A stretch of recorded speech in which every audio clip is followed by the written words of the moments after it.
नमस्कार दर्शकों, आपके साथ मैं हूं विवेक शर्मा और आप देख रहे हैं उत्तर बंगाल एवं सिक्किम का 24x7 television news channel SK live. अब बढ़ते आज की प्रमुख खबरों पर विस्तार। सिक्किम राज्य में हुआ वायरल टेस्टिंग लैब का उद्घाटन। सिक्किम के मुख्यमंत्री पीएस गोले ने आज राजधानी गैंगटोक के नजदीक सोक्यागांग अवस्थित न्यू एसटीएनएम अस्पताल में इस viral research and diagnostic centre का विधिवत उद्घाटन किया। गौरतलब है कि इस कोरोना संकट काल में इस वायरल लैब की स्थापना को लेकर विपक्षी पार्टियों ने राज्य की सरकार पर विभिन्न आरोप और प्रत्यारोप का दौर चला था और आज रिकॉर्ड 26 दिनों की अवधि में यहां वायरल टेस्टिंग लैब राज्य में स्थापित की गई है। उद्घाटन के बाद पत्रकारों से मुखातिब होते हुए राज्य के मुख्यमंत्री पीएस गोले ने विपक्षी पार्टियों पर जमकर निशाना भी साधा। आपको बता दें कि अभी तक सिक्किम राज्य से कोविड-19 की जांच के लिए सैंपल्स पश्चिम बंगाल के सिलीगुड़ी के नॉर्थ बंगाल मेडिकल कॉलेज में भेजा जा रहा था, लेकिन अब राज्य में वायरल टेस्टिंग लैब स्थापित होने से वहां पर सुविधाएं उपलब्ध हो गई है। ठाउँहरूबाट बेसी टेस्टिङ भएकोले गर्दा हामी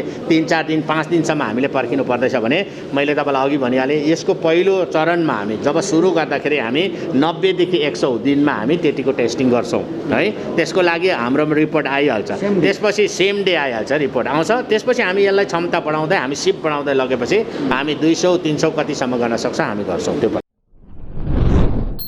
पश्चिम बंगाल में चक्रवात अफमान ने बरसाई कहर, 72 लोगों की मौत। मृतकों के परिजनों को 2 से 2.5 लाख रुपए का मुआवजा देगी ममता सरकार। पश्चिम बंगाल की मुख्यमंत्री ममता बनर्जी ने बृहस्पतिवार को कहा कि चक्रवात अफमान के कारण राज्य में कम से कम 72 लोगों की मौतें हो गई है। उन्होंने प्रधानमंत्री नरेंद्र मोदी से प्रभावित जिलों का दौरा करने और तबाह हो गए इलाकों के पुनर्निर्माण के लिए सहायता देने का आग्रह किया। ममता ने प्रत्येक मृतक के परिवार वालों को 2 से 2.5 लाख रुपए के मुआवजे की घोषणा भी की। उन्होंने कहा, अब तक हमें मिले रिपोर्ट के अनुसार राज्य में चक्रवात अफमान के कारण 72 लोगों की मौतें हो गई है। 2 जिले उत्तरी और दक्षिणी 24 परगना पूरी तरह से तबाह हो गए हैं। हमें उन जिलों का फिर से पुनर्निर्माण करना होगा। मैं केंद्र सरकार को, राज्य सरकार को हर संभव मदद देने का आग्रह करूंगी। ममता ने अधिकारियों के साथ एक समीक्षा बैठक के बाद कहा, मैं बहुत जल्दी प्रभावित इलाकों का दौरा करूंगी। स्थिति बहाल करने के लिए काम जल्दी शुरू होंगे। उत्तरी और दक्षिण 24 परगना और कोलकाता में एक बड़ा हिस्सा कल शाम से ही बड़े स्तर पर बिजली कटौती का सामना कर रहा है। यहां तक कि टेलीफोन और मोबाइल कनेक्शन भी प्रभावित है। उन्होंने कहा, मैंने अपने जीवन में कभी भी इतना भयंकर चक्रवात और विनाश नहीं देखा है। मैं प्रधानमंत्री नरेंद्र मोदी से अनुरोध करूंगी कि वह यहां आए और चक्रवात अफमान से प्रभावित इलाकों का दौरा करे। नेशनल हाईवे 55 अंतर्गत करशंग की 3 धरे में स्थित गत 8-9 महीने से जम्मू कश्मीर के 54 श्रमिक कार्यरत थे। लॉकडाउन के कारण ये लोग वहीं फंसे हुए थे। इस बीच बताया गया कि जम्मू से 50 और कश्मीर से 4 श्रमिक वहां कार्यरत थे। केंद्र सरकार एवं राज्य सरकारों के द्वारा श्रमिकों के लिए लॉकडाउन के मद्देनजर विशेष ट्रेनें चलाई जा रही है। इसी को केंद्र कर आज करशंग 3 धारे से श्रमिकों को एनजीपी स्टेशन सरकारी बसों के जरिए भेजा गया। इस विषय पर अधिक जानकारी साइट इंजीनियर पुष्कर झा ने दी है। इंजीनियर हूँ, साइट इंजीनियर, और आज तकरीबन 54 लेबर यहाँ से गई है हमारी जम्मू की। 4 कश्मीर का था, बाकी 50 जो लेबर है वो जम्मू का था। और गवर्नमेंट की तरफ से हमारा फैसिलिटी जो था 3 बस प्रोवाइड किया। वीडियो साहब ने खुद आकर सबको लंच बॉक्स दिया और उन्हें बस में बिठा के उन्हें वितरण किया। यहाँ से वीडियो साहब थे, अपना जो हमारे लोकल थाना है वहाँ के इंस्पेक्टर साहब लोग थे, अभी वही सब थे, उन्होंने भेजा उनको यहाँ से। कुछ लोग, सभी लोग थे। तो 3 बस दिया है, बोल रहे हैं सिलीगुड़ी से नहीं, जलपाईगुड़ी से आगे का प्रबंध किया उन लोगों ने। अब तो उनके हाथ में है वो कैसे ट्रेन से भेजें या फिर बस से। हमें बोला गया कि यहाँ से आप भेज दीजिए, 3 बस के द्वारा माध्यम से हम भेज चुके हैं उनको नीचे। अभी 58 हमारे पास है। हाँ, 58 काम करेंगे। अगर ऐसा है तो मतलब और भी है, लोग हैं, ऐसा लोग की दिक्कत नहीं है। अभी बारिश का भी मौसम है, 58 सफिशिएंट है हमारे लिए फिलहाल। आनंद विहार राधिकापुर सीमांचल एक्सप्रेस ट्रेन से प्रवासी श्रमिक पहुंचे रायगंज। उत्तर दिनाजपुर जिले के विभिन्न जगहों से काफी संख्या में श्रमिक दिल्ली में काम के लिए गए थे, लेकिन लॉकडाउन के कारण फंस गए थे और काफी दिनों से वापस नहीं आ रहे थे। आखिरकार केंद्र सरकार के सभी को घर भेजने की व्यवस्था की एवं विशेष ट्रेनों के जरिए वे रायगंज पहुंचे। इस बीच आज सीमांचल एक्सप्रेस से 88 प्रवासी श्रमिक रायगंज स्टेशन पहुंचे। यहां पर रायगंज नगर पालिका के चेयरमैन तथा अन्य पार्षदों ने उनका स्वागत किया और उनके हाथों में पानी का बोतल और खाद्य सामग्री और मास्क भी प्रदान किए। स्वास्थ्य विभाग की ओर से सभी की थर्मल स्क्रीनिंग की गई। इसके बाद सभी को प्रशासन की तरफ से उनके गृह शहर भेजने की व्यवस्था की गई, जहां पर सभी को 14 दिनों के लिए क्वारंटाइन में रहना पड़ेगा। আমি গেছিলাম 6 মাস আগে, তারপর 3 মাস কাজ করছিলাম, 3-4 মাস কাজ করলাম, 2 মাস তো বসে থাকছিলাম। ওখানে কি অসুবিধা হচ্ছিল এত? ওখানে খাওয়া দাওয়ার প্রবলেম হচ্ছিল স্যার, আর কোম্পানি তো থাকা দিচ্ছে কিন্তু খাওয়া দাওয়ার প্রবলেম বেশি হচ্ছে। আর আমরা যে বসে থাকলাম ওটার মানে কোনো পয়সা টয়সা দেয়নি। 17 ঘন্টা 18 ঘন্টা ট্রেন লেট। গতকাল থেকে আমরা তৈরি হয়ে আছি এই শ্রমিক বন্ধুদেরকে আমরা রিসিভ করবার জন্যে, কিন্তু সময় মতো ট্রেন আসে না। কালকে বিকাল থেকে সন্ধ্যা, সন্ধ্যা থেকে রাত, রাত থেকে মধ্যরাত, মধ্যরাত থেকে সকাল, সকাল থেকে দুপুর হয়ে যায়, তবু ট্রেনের দেখা পাওয়া যায় না। এই চূড়ান্ত ব্যবস্থার মধ্যে আমাদেরকে অনেক কষ্ট করতে হচ্ছে। একদিকে প্রাকৃতিক দুর্যোগ, অপরদিকে ট্রেনের 17-18 ঘন্টা লেট, এর মধ্যে দিয়ে আমাদের কাজ করতে হচ্ছে। তাদের কাছে এই পরিযায়ী শ্রমিক যারা আমাদের রায়গঞ্জের বিভিন্ন গ্রামের বা উত্তর দিনাজপুর জেলার মানুষ, তাদের কাছে আমরা কিছু তুলে দেব তাদেরকে রিফ্রেশমেন্টের জন্য, কিন্তু সেই ব্যবস্থাটুকু করবার ক্ষেত্রেও একটা প্রতিবন্ধকতা তৈরি হচ্ছে। আজকে মাননীয় মুখ্যমন্ত্রী মমতা বন্দ্যোপাধ্যায়ের একান্ত সানুগ্রহের মধ্যে দিয়ে এবং তার অনুভূতির মধ্যে দিয়ে আজকে শ্রমিকদেরকে নিয়ে আসার যে সুন্দর ব্যবস্থা, এই ব্যবস্থাকে আরও সুন্দর করা যায় সময় মতো ট্রেনটাকে রান করালে। আজকে পশ্চিমবঙ্গ সরকারের পরিবহন দপ্তর, আমাদের সাধারণ প্রশাসন, পুলিশ প্রশাসন, পৌর প্রশাসন, আমাদের স্বাস্থ্য দপ্তর সবাই মিলে একত্রিত হয়ে সুন্দর ব্যবস্থাপনার মধ্যে দিয়ে শ্রমিকদেরকে ঘরে ফেরাবার যে সুন্দর বন্দোবস্ত, সেই বন্দোবস্তকে আরও সুন্দর করা যায় যদি কেন্দ্রীয় সরকারের রেল দপ্তরের সহযোগিতা আমরা পাই।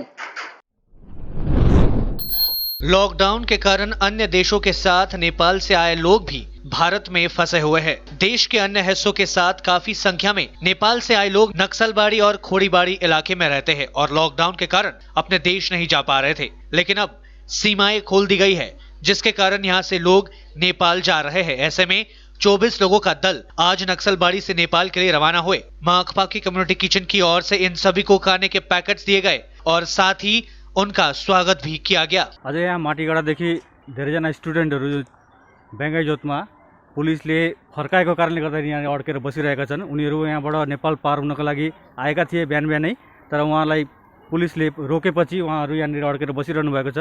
यहाँ मार्क्सवादी कम्युनिस्ट पार्टीको तर्फबाट जुन चाहिँ कम्युनिटी किचन चलिरहेको छ बेङ्गाई जोतमा, यहाँ कम्युनिटी किचनबाट उहाँहरूलाई भोजनको व्यवस्था हामीले गरेका छौँ र उहाँहरू अहिले खाना खानुहुँदैछ र हामीले उहाँहरूलाई सजेस्ट गऱ्यौँ कि प्रशासनको शरणमा जानु र उहाँबाट व्यवस्था गरेर चाहिँ उहाँहरू बर्डर क्रस गरेर आफ्नो जग्गामा जानु भनेर।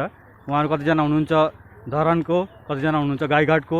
अहिले उहाँ जानुको लागि उहाँहरू बर्डरमा पार हुनको लागि उहाँहरू पर्खिराख्नु भएको छ र हामीले उहाँहरूलाई अहिले भोजनको व्यवस्था गरिरहेका छौँ। नेपालमा कुन चाहिँ जिल्ला? हजुर, जिल्लाको नाम के हो? जिल्ला झापा। झापा डिस्ट्रिक्ट। तपाईँ कहाँदेखि आउनुभयो यहाँ? मेरो यहाँ माटीगाडामा। उहाँ चाहिँ के को काम गर्नु? काम होइन, काम चाहिँ गर्नु भनेर आएको। आउने बित्तिकै लकडाउन भयो, लकडाउन कति दिन बसेको थियो? 2 दिनमै लकडाउन भयो। 2 महिना जस्तो बस्यो? 2 दिनमा लकडाउन भयो अनि यति दिन बस्यो। अहिले किन आएको यो लकडाउनमा? अब यता त्यही त हो नि, अब यता खानापिना बन्द भयो, अब के खाने पिने छैन, बस्ने ठाउँ छैन। अब यता यसो निस्किनु पाए केही राहत हुन्थ्यो भनेर निस्केको। अब यो त कोही अब हजुरहरूले कसैले यसो पहल गरेर निकालिदिनुहुन्छ भन्ने आशले। नेपालको यता हाम्रो नेपालको नागरिकता छ, उता के अरे के भन्छ सिम छ, उता लाग्दैन फोन। लेते हैं छोटा सा ब्रेक, फिर मिलेंगे ब्रेक के बाद। 100% आयुर्वेदिक दमादमन किट प्राप्त करें और अपने फेफड़ों को बिना किसी दुष्प्रभाव के घातक वायरस से लड़ने की शक्ति बढ़ाएं। फेफड़ों की ताकत बढ़ाने और साथ ही साथ एलर्जी, खांसी या फिर ब्रोंकाइटिस और अस्थमा जैसी बीमारियों से भी लड़ने के लिए राहत देती है दमादमन किट। इस किट में आप पाएंगे दमादमन सिरप, दमादमन चूर्ण, दमादमन हर्बराज हर्बल टी, जिसका मूल्य है 750 और आपको देने हैं सिर्फ 700 रुपए। Contact number 8597738095। तयारी फ्ल्याट लाखौंको बजेट के तपाईले सिलगढीमा फ्ल्याट लिने सोच बनाउनु भएको छ? हजुर, यस्तै सुनौलो अवसर स्वागत रेसिडेन्सले यहाँहरु समक्ष लिएर आएको छ, जहाँ तपाईले लाखौं रुपैयाँको बजेटसँगै वास्तु अनुसार असल ढंगमा तयार गरेको सम्पूर्ण सुविधायुक्त 80 फ्ल्याटको अपार्टमेन्ट पाउनुहुनेछ। Swagat residency near Nirmala convent hostel. Contact 9832350915 9434001643।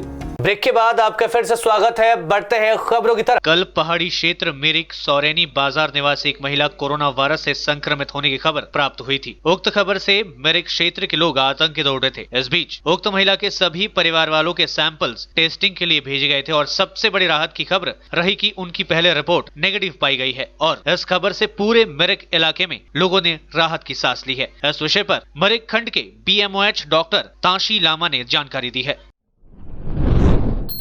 पुण्यतिथि पर याद किए गए पूर्व प्रधानमंत्री राजीव गांधी। पूर्व प्रधानमंत्री राजीव गांधी की 29वीं पुण्यतिथि के अवसर पर गुरुवार को मालदा में कांग्रेस की ओर से विशेष कार्यक्रम का आयोजन किया गया। कांग्रेस कार्यालय एवं मंगलाबाड़ी राजीव गांधी पौर बाजार स्थित राजीव गांधी की मूर्ति के सामने आज कांग्रेस नेताओं व समर्थकों ने पूर्व प्रधानमंत्री को श्रद्धांजलि देकर उन्हें नमन किया। कांग्रेस नेताओं ने पूर्व प्रधानमंत्री स्वर्गीय राजीव गांधी की मूर्ति पर माल्यार्पण कर उन्हें श्रद्धांजलि दी। इस अवसर पर मालदा के कांग्रेस विधायक भूपेंद्र नाथ हलदार, ओल्ड मालदा शहर व ब्लॉक कांग्रेस के अध्यक्ष नारायण चंद्र दास व गोपाल सरकार समेत छात्र परिषद के जिला अध्यक्ष मांटू घोष व अन्य कांग्रेस नेता उपस्थित थे। ईद से पहले मालदा में खुला बाजार, व्यवसायियों ने ली राहत की सांस। ईद से पहले गुरुवार को जिला प्रशासन के निर्देश पर मालदा के अधिकतर बाजार खुल गए।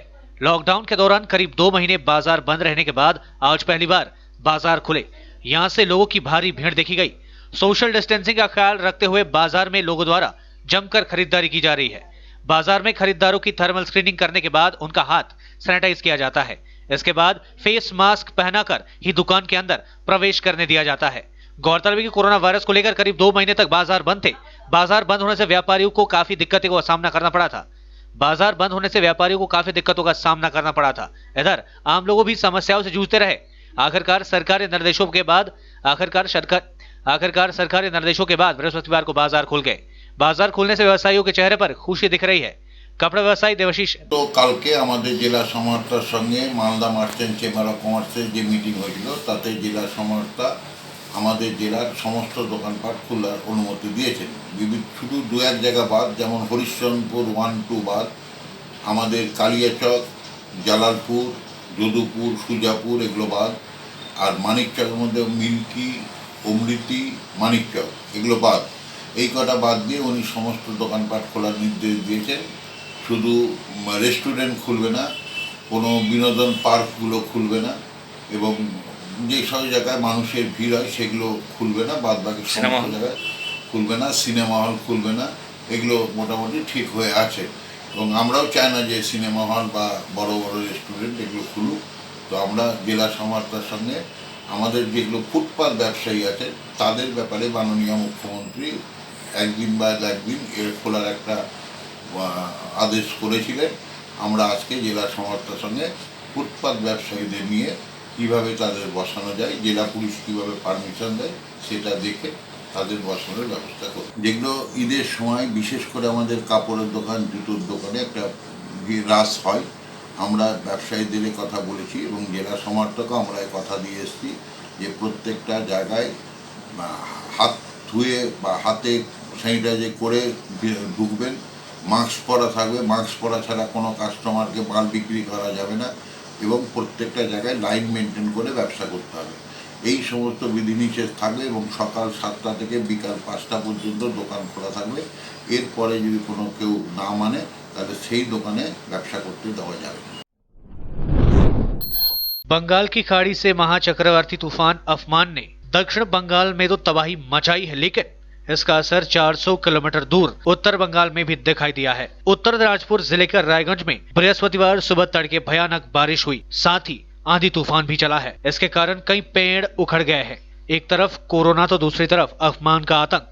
इससे लोग काफी सहमे हुए हैं। हालांकि तूफान से ज्यादा नुकसान नहीं हुआ, केवल पेड़ उखड़े हैं, लेकिन इसके बावजूद जिला प्रशासन सतर्क है और पूरी स्थिति पर निगरानी रखी हुई।